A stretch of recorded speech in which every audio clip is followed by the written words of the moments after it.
I didn't think about that yet.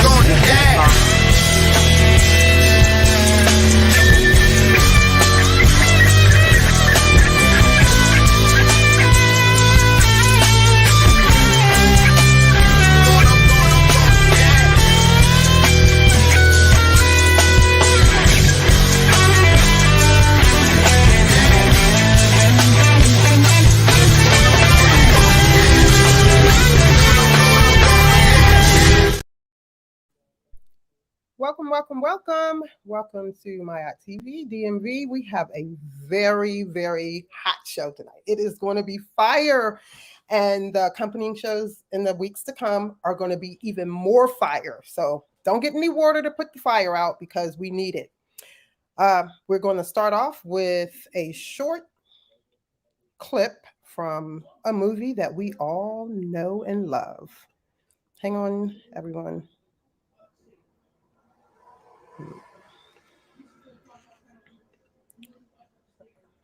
Let's see.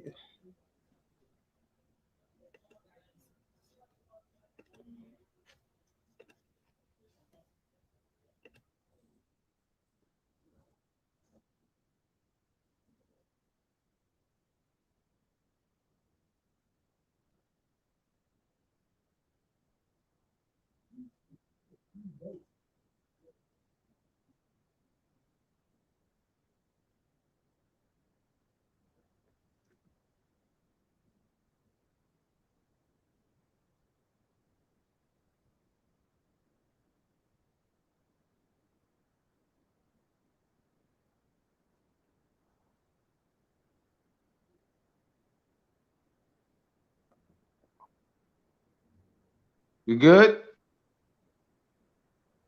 Can you see it? I can see it. Yes. Okay. All right.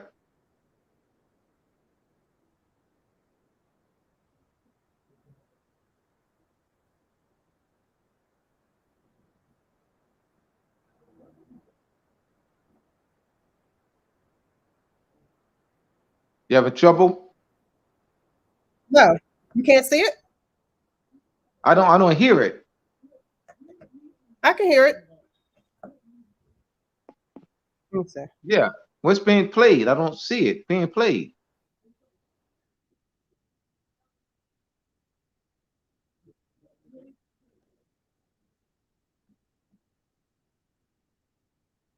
I don't see the video.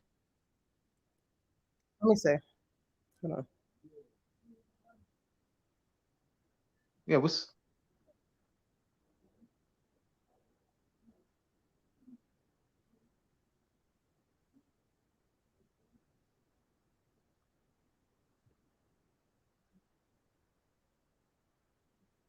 all right? This is Aquila. This is the section of the movie Aquila and the Bee. Learn there are Greek ones. All right, here we go. There are Latin ones, French ones, and if you learn them all, you can spell any word, no matter how big.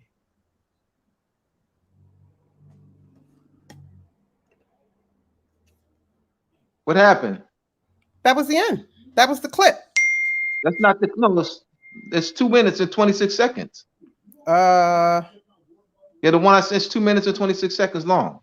Okay, that's the one that I have.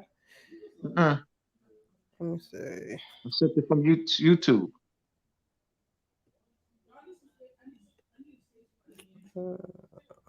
Give me a sec. 1 second. Yeah, so this is the section of the movie Aquila and the Bee. Dr. Laramie is preparing Aquila for the National Script Spelling Bee. And Aquila is at Dr. Laramie's home for a lesson. And Aquila asks the question. I don't want to give it away. Wait a minute. So, Dr. Laramie, can you hear? it's too heavy. I can hear it. Develop your arm. Okay. I thought we were developing vocabulary. We don't see it though. Please One continue sec. reading. Can it be seen? Can they see it? It's not a I don't know. speech. Hold on. It's an essay by W.E.B. You have to see it. Black man to receive a PhD from Harvard University. Maybe we should be studying more big words. Yeah, we can hear it, but I can't see it. ABALIST. I said. Did you learn Okay, that? I'm trying. Just The one bouncing medicine second. on this book. But in the time it took to learn that one word, Dylan probably learned 20. And those 20 words won't mean anything to him. He's just a little robot. Okay, we're gonna memorizing have to these just words. listen this People time were because studying. I don't know why Du it's Bois, not Dr. King, the screen JFK. sharing. These people used words to change the world. Oh. And they didn't acquire their vocabulary by rote memorization. Okay. But when I'm at the beach and they tell me to spell some little fish from Australia or some weird bacteria on the moon, we're gonna wish we'd done a little bit more rote memorizing and not so much SAP. If you don't mind me saying.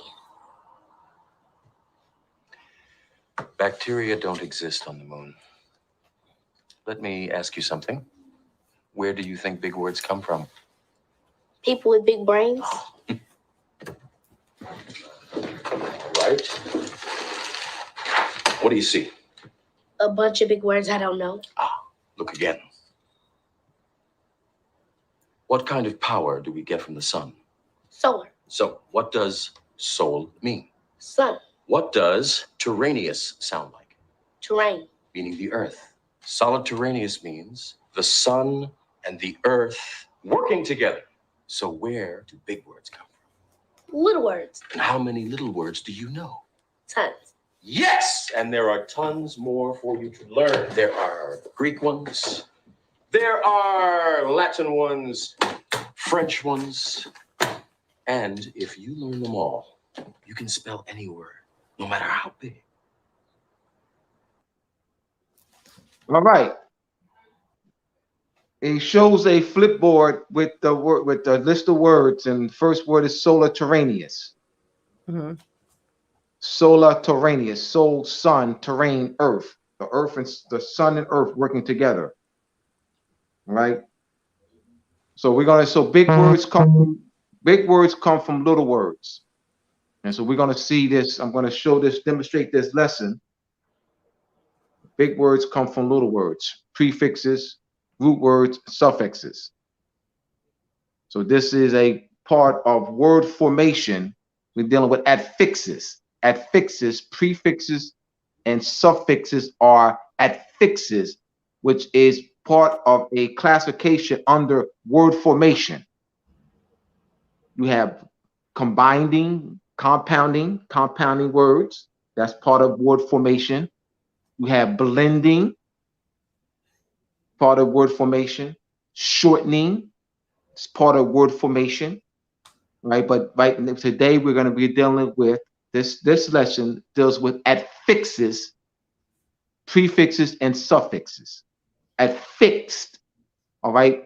Those big, small words, those component parts, small words, prefixes, root words, and suffixes, and used in various combinations where you can make up big words and be able to take big words apart. So not only you can build big words, but you also can deconstruct words by knowing their component parts. All right, so we're gonna go right to the lesson.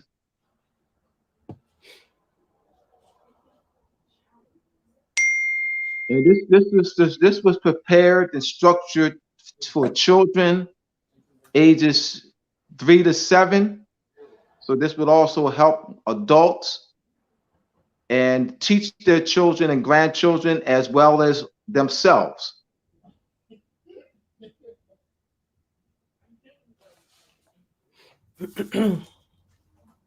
So you're gonna bring up the lesson. Okay. Mm-hmm.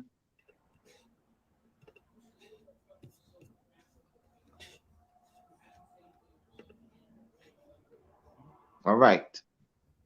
See here. How to introduce prefixes, root words, and suffixes to children ages 3 to 7. Use a prefix picture of an animal for instructions to introduce prefix, root words, suffix, skills, and patterns. Now, the concept of using an animal came when I was teaching Maya and Trinity. Maya and Trinity was, Maya and Trinity are twins. They were 7 years old in 2007. One of my etymology students at the time was taking my class in the fall of 2007. And at the end of, I think she paid me to teach her twin granddaughters, Maya and Trinity. And I started tutoring them just after my daughter was born, Tamison, my daughter was born. No, this was 2006. I'm sorry, not 2007, 2006. The year my daughter was born. And so when I started tutoring them, the first day, I was taught using the number line, where 0 is placed with a root word, and you have to the left of the 0, you have 1, 2, and to the right of the 0, 1, 2, 3. A word can have as many as 3 suffixes and as many as 2 prefixes. All right. So I was using the number line concept to them as I had it written on the board at their house, and they weren't getting it. That was too abstract. Prefixes, root word, 0. First prefix, number 1, second prefix, suffix, and they weren't grasping it. So I went to my lab, my lab, and that, I was paid to tutor them once a week. So I went to my lab. I said, man, what can I do? I said, ooh, I'm gonna use an animal. So that came from me. The animal, using an animal, came from my lab, my mind. And I said, all right. So the following week, I had my daughter's mother draw a horse for me, and she's an art teacher. So she drew a horse for me. And so I took that horse, made copies of it, and I had the horse, and I had taped the horse on the board. And so instead of using the number line, and instead of starting with prefix, root word, and suffix, I started with head, body, tail. They got it. I said, ooh, I'm on to something. They got it. Head, body, and tail. So this is why we have head, body, and tail. Head of the animal equals prefix. Body of animal, root word, equals root word. Tail of animal equals suffix. All right? So this is what, worked well in teaching 3 to 7 year olds. I did teach this to kindergartners in first grade at this private school for 3 or 4 years. They asked me to come in once a month, and I actually did presentations to the whole school. In the classrooms, I had first and second graders, kindergarten first and second graders together, and they were picking up. They were engaged. I started with the animal. Then once you start with the animal, you don't want to stay with the animal. So you start with the animal so they can get the concept. Head, body, and tail. Then you place the word prefix above the head. The word root word above the body. The word suffix above the tail. So now they're associating head with word prefix, root word with the body, and tail with the word suffix. But starting with the animal gives them the concept. So it makes it easier to introduce the prefix, root word, and suffix. Then you can introduce the number line. You introduce the number line, 0 to the left of the number line, 1, 2, because the first, and then 1, 2, 3 suffix. So you introduce that. All right. So this is a methodology by which you can teach younger children, so that the number line is too abstract, but the animal, and then you want to use their favorite animal. You don't pick the animal for them. I end up doing that for the horse, but because I thought that, but you want to choose their favorite animal. You know what I mean? That has a head, body, and tail. It has to have a head, body, and tail. All right.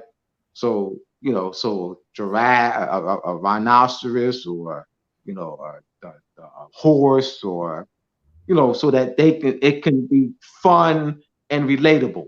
All right. So let's go right to, we got familiar words with an unfamiliar skill. Familiar words with unfamiliar skill. So when I taught this lesson to the at the school with the kindergartners, first and second grade, I did not introduce any new words. I introduced a new skill, and here it is. Why is it called a microscope? So we have the picture of a microscope. Why is it called a microscope? You want to bring the picture up, or how is that going to be too challenging?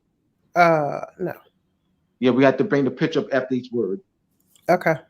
Why is it called a microscope? It's called a microscope because you see things that are small. Micro means small. Scope means see. So you see that. That's why it's called a microscope. Let's go back to the word.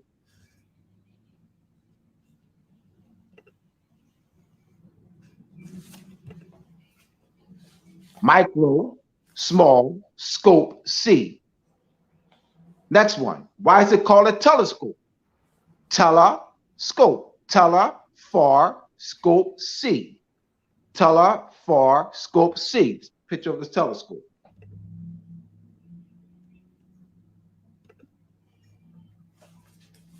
All right, this is a children's telescope. And so children know that the telescope is used to see things that are far away. Tele, far, distant. Scope, see. Now, microscope and telescope have the same what? What's its relationship between the words microscope and telescope? They both have scope. All right. So see how we're building on that. Go to the next one.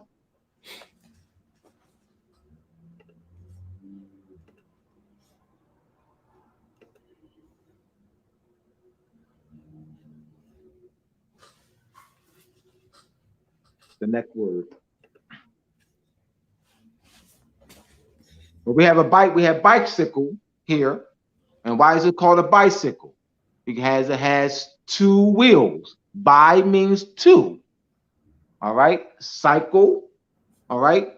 So wheels. So it has bi means 2. We have the next picture. I guess we're going to show go back to the. You want to go back? Yeah, go back. To which one? Go back to the list of words. Okay. All right, so they can see. So we have here. Where's the word bike? All right, so you already put bike. So here's a verb, the G. Why is it called a bicycle? Bi means 2. We have cycle. So bring up a tricycle. Tricycle. So we have tri means 3. Why is it called a tricycle? Tri means 3. It has 3 wheels. It's called a tricycle. Has 3 wheels. A child will not refer to a bike or a bicycle as a tricycle. because they know that a tricycle has 3 wheels, hence the word tricycle. Mm-hmm. I don't have the tricycle. You don't have the tricycle? Unicycle. A unicycle, una means one. So we have una, bi, and tri. Una means 1, bi means 2, tri means 3. And those are the prefixes. What? Bring up the next picture.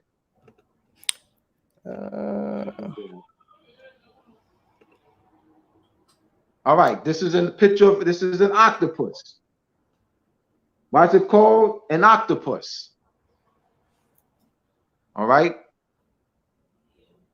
Yeah, there you go. Octopus. It has 8, and puss, all right, means foot. So this is here, has 8 tentacles here. Foot. 1, 2, 3, 4, 5, 6, 7, 8. 8. That's why it's called octopus.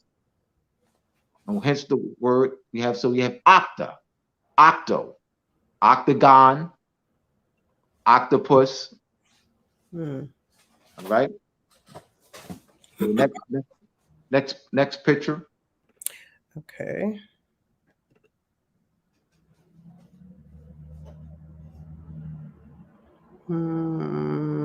Let's go with the unicycle. Unicycle. So we already, yes. So they can see that. 1 sec. So the pictures are important if you're dealing with children. So if you a picture or the actual object, but of course you're not going to have objects of every actual things of everything, because there's so many, words we can deal with. All right. But this is a what's that there? All right, the unicycle. All right. 1 wheel. Unicycle. 1 wheel. And this is in this skill, the way I'm presenting it is important, because this is a building block to teaching the concept. And once they have the concept, then you can introduce, bigger words. All right, next. Did we do the micro? Yes, yeah, we did micro, telescope. We guess we can go down because of time. Let's go down to the next skill. Let's go to the next one. Let's go back to the lesson. All right. So we did. That's fine there.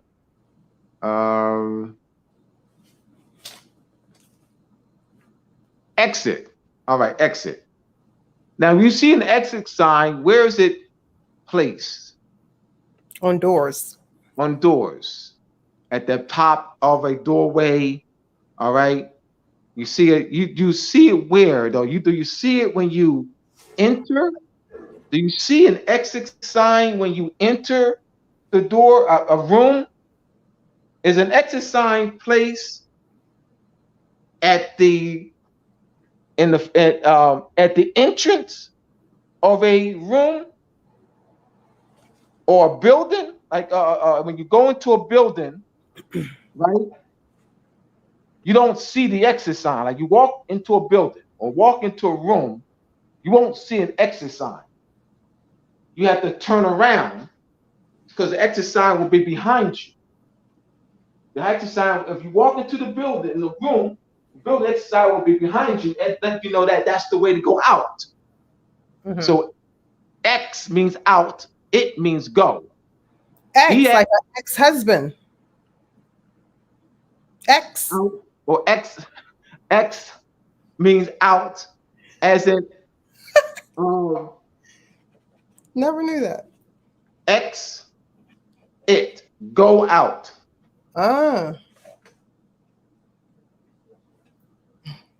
Extinguisher, fire extinguisher. Extinguisher puts what? The fire out. Put the fire out. All right. So let's go back to the lesson. Is that all of it here? Is there another page? Oh no, this is it. I thought I had 3. No, there's more. There's more? Yes, there's more, but I have. Yes, there you go. Okay. Yes. You know your stuff. Yeah, because I did this yesterday. The other couple of days, a couple of days ago. Yeah, so word. All right, here we go. Words with the root word suffix pattern and with the suffix ology. Words with the root word. So you have the root word suffix pattern with the suffix ology. All right, you have cardiology. Cardio is the root word. The suffix is ology. Psychology. Psych is the root word plus ology. Zoology. Zoo plus ology. Zoo is the root word plus the suffix ology. 4. Anthropology. Anthrop is the root word plus suffix ology. Etymology. Etym is the root word plus suffix ology. Sociology. Socio is the root word plus suffix ology. Biology. Bio is the root word. Lology is the suffix. So that's root plus suffix. Philology. Phil is the root word plus the suffix ology. So we have the root word plus suffix pattern. All right, now the next one. Words with the root word suffix, the words with the root word plus suffix pattern, and with the suffixes ology, study of, and is, one who. All right? So we have cardiology. Cardio, root word, plus suffix ology, plus another suffix is, one who studies the heart. Psychology, that's the root word plus suffix ology plus suffix ix, one who studies the mind. Zoologist, root word zoo, ology is the suffix plus is the other next suffix. So that's root words plus suffix. Etymologist. Etym, root word, plus ology is the suffix, first suffix. The second suffix is. Root word plus suffix pattern. Sociologist. Socio is the root word. Ology is the first suffix. Is the second suffix. Root word plus suffix pattern. Biologist. Bio is the root word. Ology is the suffix, first suffix. Is the second suffix. Biologist. Root word plus suffix pattern. Philologist. Phil is the root word. Ology is the first suffix. Is the second suffix. That is philologist. First, that is the root word plus suffix pattern. So now you're teaching the patterns. You're teaching the patterns. Root word plus suffix. And we have root word plus suffix pattern. And this can be taught to children ages 3 to 7. So we you start with the horse. Mm-hmm. So the second list is not hard because all you're doing is adding what? The suffix is. You're adding a suffix, the suffix is. So they'll see, all right, the pattern here. So they begin to recognize the word patterns of prefixes, root words. So you got prefix, root plus suffix, you got root plus suffix, you got root plus suffix, you got prefix plus root plus suffix. There's 11. I have 11 patterns in combination. So what I did was to had come up with, had the list of these patterns and words for each one in my etymology vocabulary book. And also had my etymology supplement. This is a root, the word book on family of words, family of root words. All right. So we go to etymology, go to mooresandmasonry.org to get etymology and vocabulary, and etymology and vocabulary is something that you want. All right. Is Shimon with us? Let's see. Do we have my brother Shem? Yes. He's on? He is. Yes. All right, good. All right. That's Can you why hear me? that's why I wanted to finish up so we can get, you know. I said, All can you right, hear me? good. Can you hear me? Yes. Yes. Okay. All right. We don't see you. I'm right here. I can see myself. You can't see me? There's a light kind of under you, Shem. Yeah, Yeah, there you go. that light. There's a light shining behind you. That Yeah, change. yes, I got it. Yeah. I Can can't you get turn where that I'm light off? saying. That light Go off ahead. that's in the other room. Go ahead. Is that Oh yeah, you good. You good. Yeah, change your position. There you go. That's better. All right, good. All right, Shem. Ma'at, you're gonna bring up the our overview that we had that I sent you last week. Okay. I don't have that as part of the slide. Can you bring that up though? You can't. I don't have it as part of the slide. No. There's no way you can bring it up though. All right, she's gonna go get that. All right. Right, so this is the section on the restoration of a restoring national political unity among the Moors. Restoring national political unity among the Moors. Now, this falls in international law under what is known as the recovery of lost sovereignty.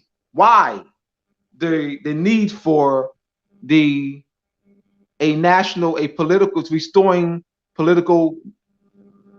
political unity among the Moors? Because the Moroccan Empire, due to European conquests to Spain, France, Portugal, England, Sweden, Denmark, Belgium, the Dutch Republic, England, Great Britain,